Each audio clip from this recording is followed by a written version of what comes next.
আচ্ছা, একটু ভাবুন। আপনি 5 বছর ধরে একটা কোনো কোম্পানিতে কাজ করছেন, অনেক কিছু শিখেছেন, অনেক ভুল করেছেন, অনেক রাত জেগে কাজ করছেন।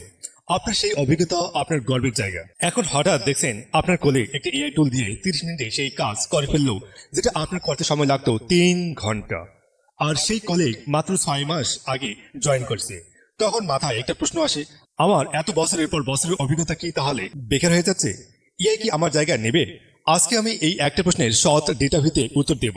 না কোনো ভয় দেখাতে, না না কোনো মিথ্যা সান্ত্বনা দিতে, সত্যিটা যা সেটাই বলুন। ভিডিও শেষে আপনি বুঝতে পারবেন এআই এর যুগে আসলে কোন ধরনের অভিজ্ঞতা দাম বাড়ছে, কোনটার কমছে এবং আপনি এখন কি করতে পারেন। চলুন শুরু করি। আমি বিশ্বজিৎ, বিশেষ বিডি থেকে। দিনাজপুরের একটা ছেলে যে 2021 সালে খাদার বাসায় বসে মোবাইল দিয়ে ইউটিউবে দেখে অনলাইন জগতে ঢুকেছিল। তারপর বারবার ব্যর্থ হয়েছি, সিপি মার্কেটিং, ফেসবুক প্রমোশন সব কিছুতেই। তারপরও থামিনি। এখন একটা আমেরিকান মার্কেটিং এজেন্সিতে এসিও নিয়ে কাজ করছি। আর এখন এই ইন্টারন্যাশনাল টেক ব্র্যান্ড হুকো বাঞ্চ এর কমিউনিটি ম্যানেজমেন্ট এক্সিকিউটিভ হিসেবে কাজ করছি। পাশাপাশি ন্যাশনাল ইউনিভার্সিটিতে সেকেন্ড ইয়ারে চলছে। আমি কোনো 10 বছরের গুরু না, আমি শুধু কয়েক ধাপ এগিয়ে আছি। আর সেই অভিজ্ঞতা থেকে পেছনে ফিরে বলতে চাইছি। তো চলুন মূল প্রশ্নে আসি। এই যুগে এক্সপিরিয়েন্স কি কম গুরুত্বপূর্ণ হয়ে যাবে?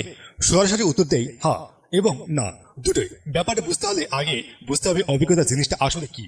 আমরা সাধারণত মনে করি অভিজ্ঞতা মানে কত বছরের কাজ করছি, কত কিছু জানি, কতগুলো টেকনিক্যাল স্কিল আছে এবং এখানেই গোলমাল লেগে যাচ্ছে। অভিজ্ঞতা আসলে দুই রকমের। প্রথমটা হলো ইনফরমেশন বেসড এক্সপিরিয়েন্স, মানে তথ্য এবং প্রক্রিয়া ভিত্তিক অভিজ্ঞতা।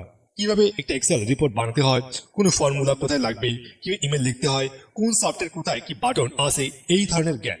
দ্বিতীয়টা হলো জাজমেন্ট বেসড এক্সপিরিয়েন্স, মানে বিচার বুদ্ধি এবং প্রেক্ষাপট ভিত্তিক অভিজ্ঞতা।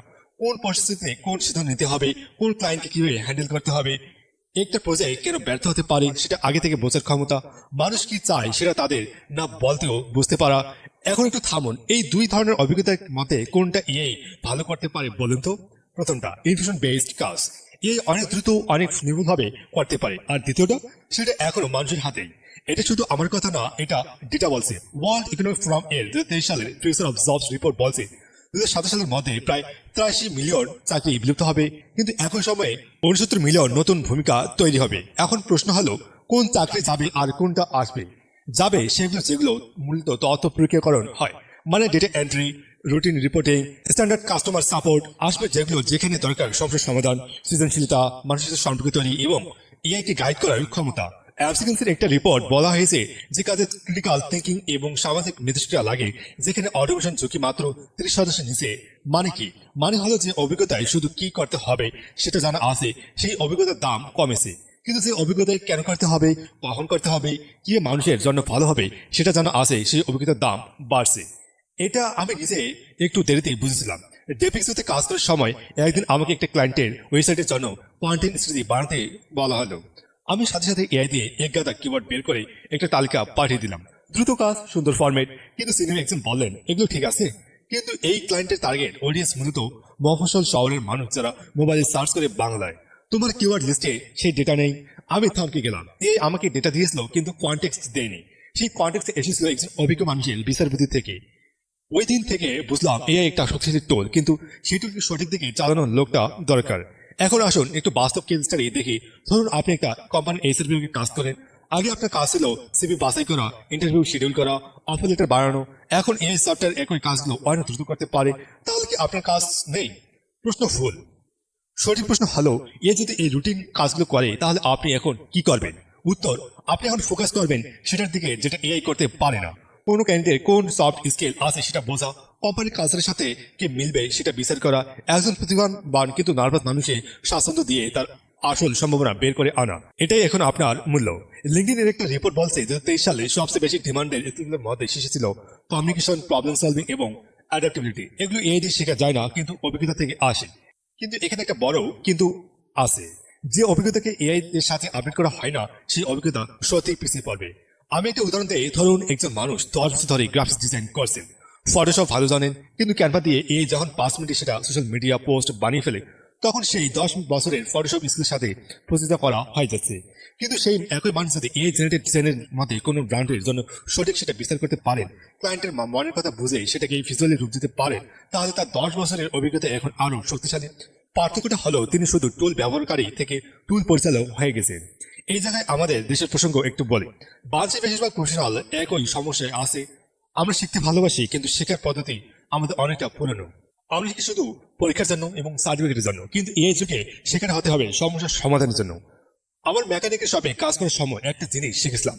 একটা গাড়ি যখন সমস্যা দেখে, তো অভিজ্ঞ মেকানিক শুধু ইঞ্জিন খুলে দেখতেন না, তিনি আগে শুনতেন গাড়িটা কি শব্দ করছে, কখন সমস্যা হচ্ছে, কোথায় গেলে বেশি সমস্যা, তারপর ডায়াগনোসিস করতেন। এই ডায়াগনস্টিক চিন্তা ভাবনা, সমস্যার লক্ষণ দেখে বোঝার মূল কারণ খোঁজা, এটা কোনো এআই শেখাতে পারবে না। এটা বছর পর বছরের সমস্যার সমাধানে দাঁড়িয়ে থাকার অভিজ্ঞতা থেকে আসে। এই ধরনের অভিজ্ঞতা মূল্য এআই যুগে কমেনি, বরং বেড়েছে। তাহলে প্র্যাকটিক্যালি কি করবেন? তিনটা জিনিস। প্রথমত, নিজের অভিজ্ঞতা অডিট করুন। একটা কাগজ নিন। 2, কলাম বানান। একদিকে লিখুন আপনার কাজের মধ্যে কোন কাজগুলো রুটিন বরাবর একই প্রক্রিয়া মেনে করতে হয়। অন্যদিকে লিখুন কোন কাজগুলোতে আপনার বিচার বুদ্ধি, সম্পর্ক এবং প্রেক্ষাপট বোঝার দরকার হয়। প্রথম কলামের কাজগুলো এআই শিখুন কিভাবে দ্রুত করা যায়। দ্বিতীয় কলামের কাজগুলো আরো গভীর করুন। দ্বিতীয়, এআই অ্যাসিস্টেড অভিজ্ঞতা তৈরি করুন। শুধু অভিজ্ঞতা থাকলে হবে না, সেই অভিজ্ঞতাকে এর সাথে জুড়ুন, এর সাথে জোড়াতে হবে। উদাহরণ হিসেবে বলি, আমি একটি কমিউনিটি ম্যানেজমেন্টের কাজ করছি। এই দিয়ে কন্টেন্ট আইডিয়া বের করি, ট্রেন্ড বিশ্লেষণ করি, কিন্তু কোন পোস্ট কমেন্টের জন্য সঠিক, কিভাবে মানুষ রেসপন্স করবে, কোন টোনটা আমাদের অডিয়েন্সের সাথে মিলবে, এই সিদ্ধান্তগুলো আমার অভিজ্ঞতা থেকে আসে। এই আমার স্পিড বাড়িয়েছে, আমার অভিজ্ঞতা আমার মান বজায় রেখেছে। তৃতীয়ত, কেন জানার অভ্যাস তৈরি করুন। এটা সবচেয়ে জরুরি। এই আপনাকে বলবে কি করতে হবে, কিন্তু কেন সেটা করতে হবে, এই প্রশ্নের অভ্যাস তৈরি করুন। কেন ক্লায়েন্টের জন্য এই স্ট্র্যাটেজি, কেন এই সময়ে এই সিদ্ধান্ত, কেন এই পদ্ধতি এই সমস্যার সমাধান, কেন এই জানার ক্ষমতা আপনার অভিজ্ঞতাকে এআই প্রুভ করবে। আমার ওয়ার্ল্ডের সিপি প্রজেক্ট যখন ব্যর্থ হয়েছিল, আমি অনেক কষ্ট পেয়েছিলাম, কিন্তু পরে বুঝলাম সেই ব্যর্থতা আমাকে শিখেছে মানুষ কি চায়, আমি কি ভাবছি, এই দুটোর মধ্যে ফারাক। এই শিক্ষাটা কোনো কোর্স দিতে পারতো না, কোনো এআই দিতে পারতো না। এটা পেয়েছে সেই ব্যর্থ অভিজ্ঞতা থেকে। তার মানে কি সব ব্যর্থতা, সব অভিজ্ঞতা মূল্যবান? না, মূল্যবান সেই অভিজ্ঞতা যেটা থেকে শিখেছেন, যেটা আপনার বিচার বুদ্ধিকে স্বর্ণিত করছে। আমরা যেমন বলি না, আগুনে পড়লে বুদ্ধি হয়, সেই বুদ্ধিটা কাজে লাগাতে পারলে অভিজ্ঞতার দাম আছে। তাহলে চূড়ান্ত উত্তর কি? এই যে কি অভিজ্ঞতার দাম কমছে না, কিন্তু অভিজ্ঞতার সংজ্ঞা পরিবর্তন হচ্ছে। আগে অভিজ্ঞতা মানে ছিল কতটুকু জানি, এখন অভিজ্ঞতা মানে হলো কতটুকু বিচার করতে পারি, মানিয়ে নিতে পারি এবং এআই কে সঠিকভাবে ব্যবহার করতে পারি। যারা শুধু রুটিন কাজের অভিজ্ঞতা থেমে থাকবেন, তাদের জন্য চাপ বাড়বে, কিন্তু যারা নিজেদের অভিজ্ঞতাকে এর সাথে আপডেট করবেন, তাদের মূল্য এই কাজের আরো বেড়ে যাবে। আপনি কোন দলে থাকতে চান সেটা আপনাকে ঠিক করতে হবে। আজকের ভিডিওতে একটাই কাজ করুন, সেই অডিট করুন, আপনার কাজের তালিকা বানান, 2 ভাগ করুন এবং কোথায় এই আপনাকে সাহায্য করতে পারে, কোথায় আপনার অভিজ্ঞতা এই সম্পদ, এটা করতে পারলে আজকের ভিডিওতে সবচেয়ে বড় কাজ হয়ে যাবে। যদি এই ভিডিও আপনার কোনো কাজে লেগেছে, তাহলে একটা লাইক দিন। এটা ছোট কাজ, কিন্তু আপনাকে বুঝতে সাহায্য করে যে এই ধরনের কন্টেন্ট আপনার দরকার। কমেন্টে বলুন আপনার কাজের মধ্যে কোন একটা কাজ আছে যেটা এআই করতে পারে না। আমি প্রত্যেকটাই কমেন্ট করি, আর এখনো সাবস্ক্রাইব না করে থাকলে করে নিন। প্রতি সপ্তাহে এই ধরনের প্র্যাকটিক্যাল কন্টেন্ট আসবে, কোনো ম্যাজিক ফর্মুলা না, শুধু সৎ কথা। পরের ভিডিওতে দেখা হবে।